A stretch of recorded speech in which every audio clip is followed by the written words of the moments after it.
All right, friends, welcome back. Thank you for being with us again as we close out the week. Having made it through the Jacob and Esau reunion story, we now move on in the story. A tough chapter today. We'll try to get all the way through. It's a story told in a couple of different parts. It has maybe 3 movements in it. But this is unfortunately somewhat true in Genesis. When a story shifts to focus on a female, it's often not a real positive story, and that is the case today. We have a story of Jacob's daughter Dinah, and she goes through rough times. This is a sensitive story, a tender, I think, story in regard to some people's experience, but we will unpack this. Unfortunately, the Old Testament is in its focus on, almost its singular focus on the covenant story. It doesn't spend much time with the psychological implications and the painful realities of this story. It really moves on to what it does in the sense of the whole, its connection to the broader story. So it makes it seem a little callous. I don't think that's necessarily the case. I just think there are things the Bible focuses on in the ways the story was told and other things it doesn't. And unfortunately, this will be a doesn't. So that may make sense as we go here. Chapter 34. Dinah, the daughter of Leah, whom she bore to Jacob, went out to visit the women of the region. When Shechem, the son of Hamor the Hivite, prince of the region, saw her, he seized her and lay with her by force. And his soul was drawn to Dinah, the daughter of Jacob. He loved the girl, and he spoke tenderly to her. So Shechem spoke to his father Hamor, saying, "Get that girl to be my wife."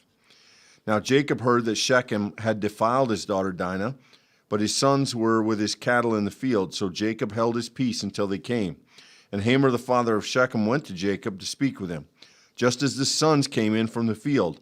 When they heard of it, the men were indignant and angry because they had committed such an outrage in lying with Jacob's daughter, for such a thing ought not to be done. But Hamor spoke with them and said, "The heart of my son Shechem longs for your daughter. Give her to him in marriage.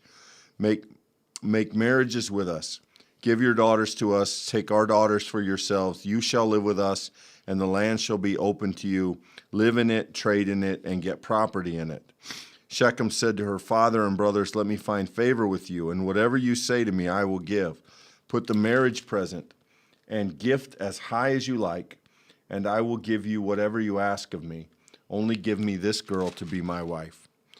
So there is another version of, well, I shouldn't say it that way. There is a similar story of this, to this story. There is another one told of a rape, and it is told a little bit rougher. In this case, the Bible simply says he seized her and lay with her by force, but clearly it's understood that everything about this is wrong.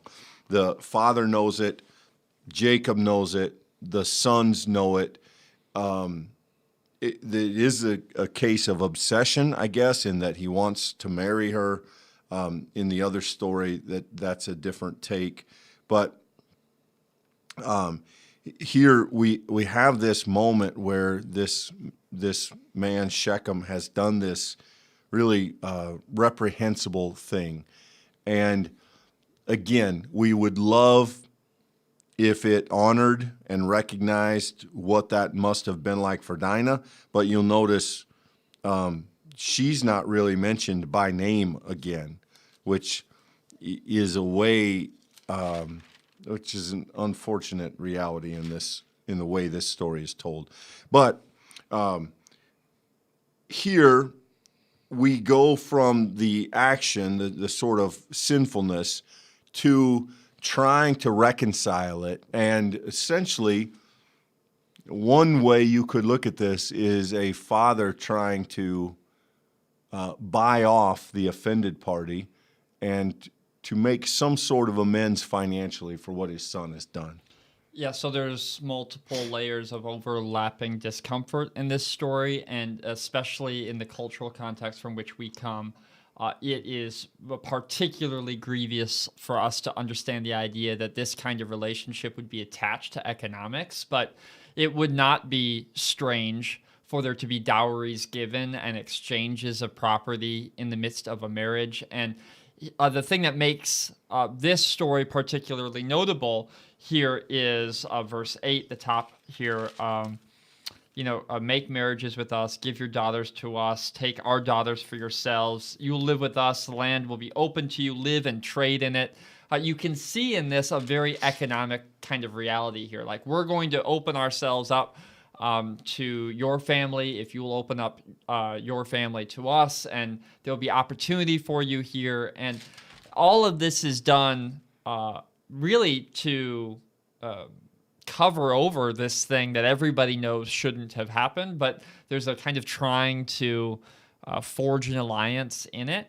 And it's tough to not come to a text like this with some moral eye, some moral judgment, Clint. And the text itself doesn't really seem to land there. It in no way approves of this kind of behavior, but it also isn't spending time decrying it either. It's focusing on the effect, the waves that are coming because of this thing that Shechem did. And now we're going to see how that builds up into further problems. It's really interesting that, in a way, this thing that has been done is so offensive that rather than speak of it itself, the rest of the text kind of takes the approach of looking at it through the actions of the characters, as if there are a couple of streams that flow out of this action. One is Hamor trying to buy his way forward. My son loves her. Let me pay for it. I'll give you whatever you want. And then we're going to, in this next section, have a very different take from Dinah's brothers. And then late in the story, maybe a third take from Jacob. So we won't necessarily read all of this, but I'm going to summarize verses 13 through about 24 for you. The narrative shifts to the brothers, and the brothers tell Shechem and Hamor, you can't partner with us because you're not circumcised. We can't have your daughters, but if you would all get circumcised, then you would be acceptable to us. Then we can intermix, we can be your people. For instance, let me read verse 16. Then, after you're circumcised is the then we will give our daughters to you, and we will take your daughters for ourselves, and we will live among you and become one people.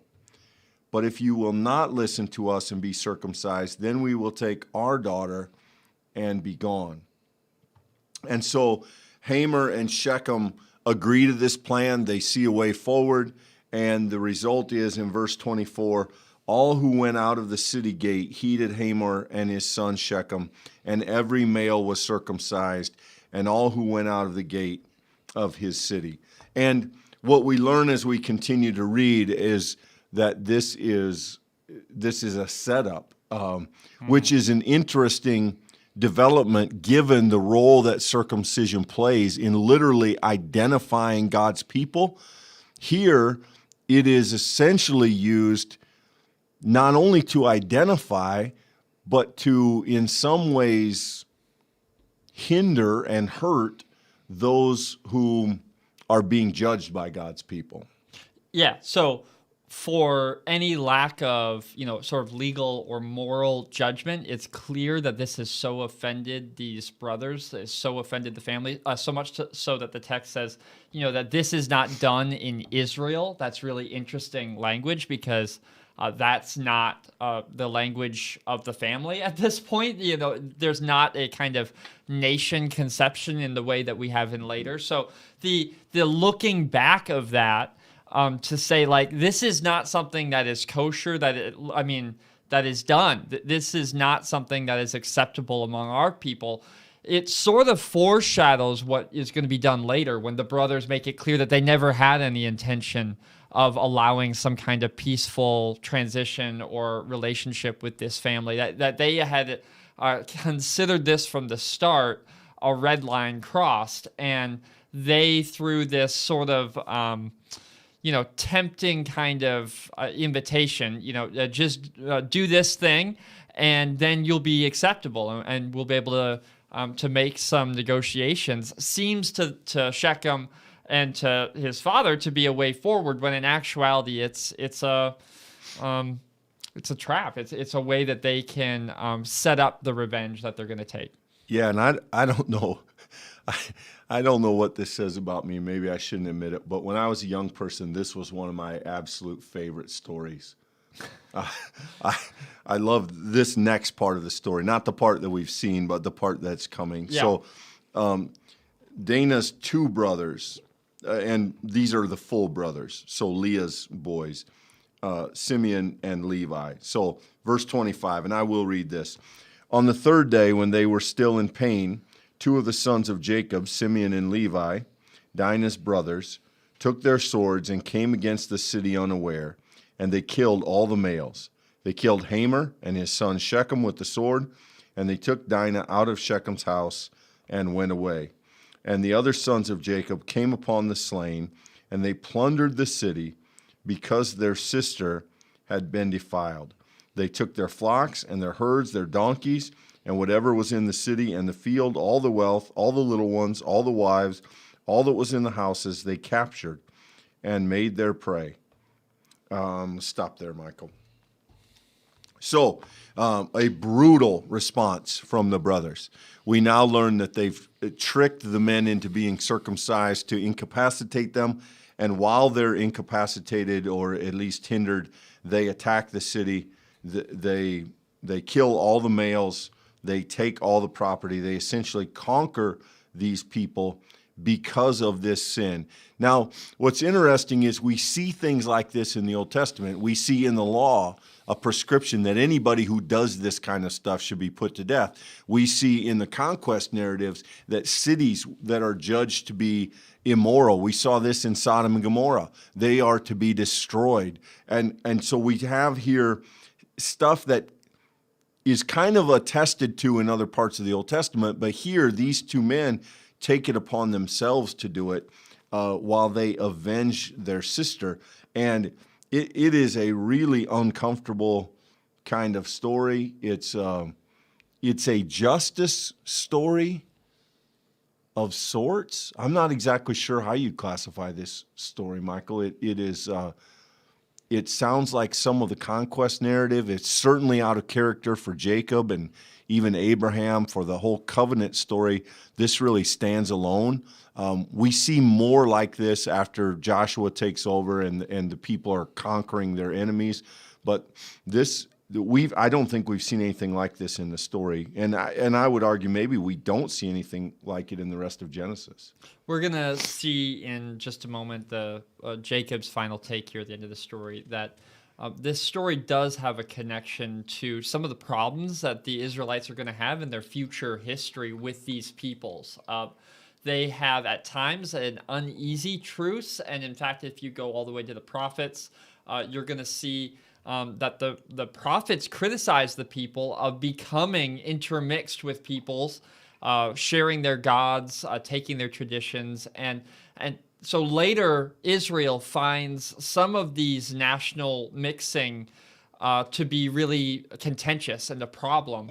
Here in the Genesis story, this is the story telling us, of the beginning of the nation, right?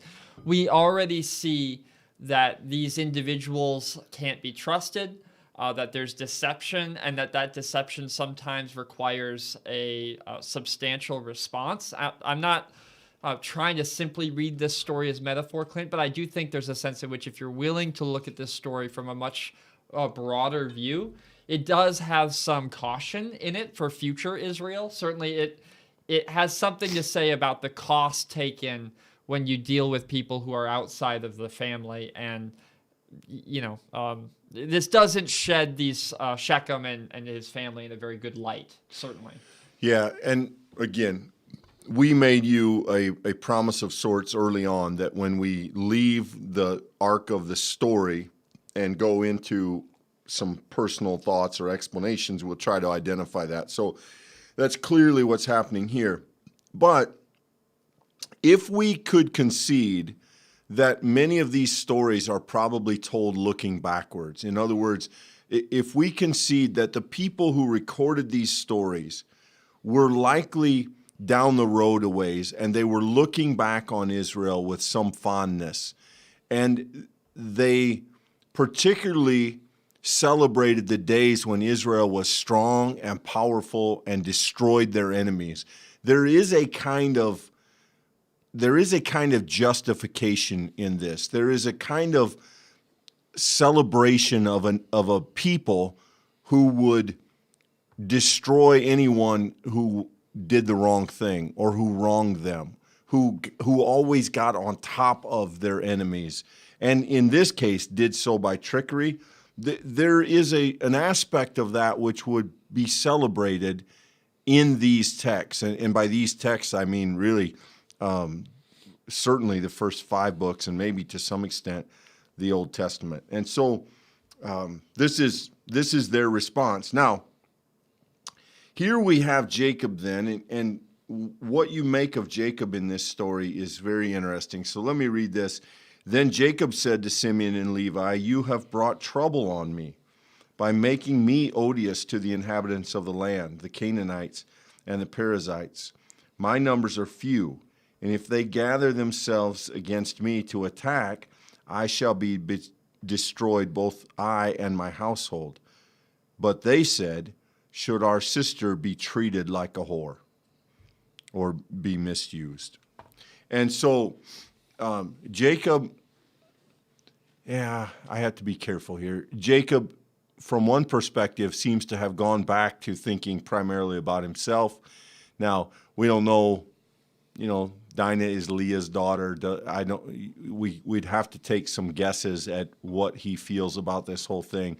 But his mind, at least in the way the story is told, instantly goes to what might be the implications and the problems for him in this. And he doesn't seem altogether, he doesn't seem to celebrate this. He doesn't seem to think this was a good response by the brothers. Clint, there's another case where Jacob does not feel like he has the upper hand as it relates to force. I mean, he says, "My numbers are few." So we have what's not really surprising to us now at this point in the story, someone who does not see force as a way out of his problems. I mean, for him, it's economic and it's political. It uses trickery. And here, the very decisive action taken by his sons, it strikingly leads to these words. I mean, look at this. It says, if they gather themselves against who? Me. And attack who? Mm-hmm. Me. Who will be destroyed? I will, and my household. And it's interesting.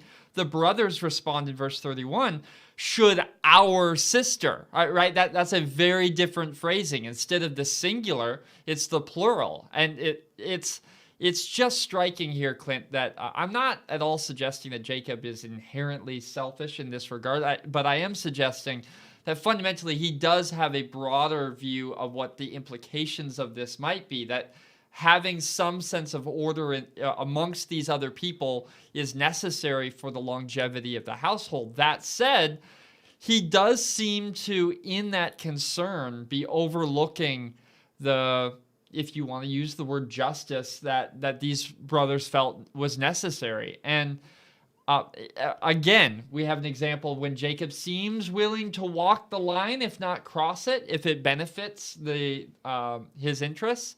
And maybe we could say the interests of his family. That's more than just him personally. But yeah, I'm not sure, Clint, a modern reader gets to the end of this section and feels like it's been resolved. I'm not sure that there's a sense that Dinah has in any way been actually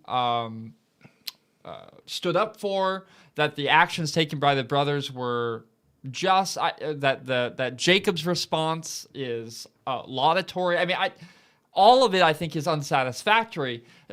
As you began this conversation, the point is less upon resolving these conflicts, which I think we would feel good about as the reader, but rather pointing to the conflict and its implications for the future of Israel.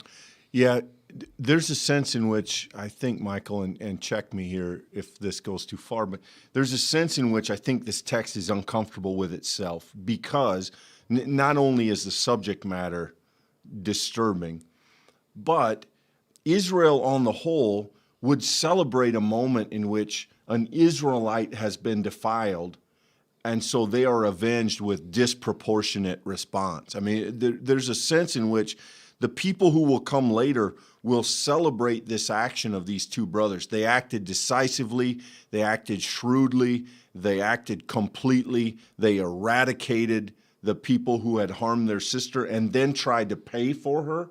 There is a sense in which many people would go, yeah, good work. There is another sense in which Jacob carries the covenant promise of the nation, and the text sort of that promise rests with him. And so I think the text is walking carefully here, not to necessarily tip the reader in one direction or other, but let us kind of feel the tension, the balance beam that is precariously balanced throughout this story. Interestingly enough, not much happens with this story in that I know of. I don't think we circle back to this. This is just kind of a standalone story. It's not clear what we are to take from it in terms of interpretation. Sometimes the lesson is very apparent. In this one, I think maybe far less. It is interesting that the writer gives the brothers the last word, as if maybe that settles it. But this is a hard. If I would be a little skeptical of anybody who came out of this text thinking they knew exactly what we learned from it. Yeah, I think my only tip, I think it's often helpful with difficult text to read the context that surrounds it.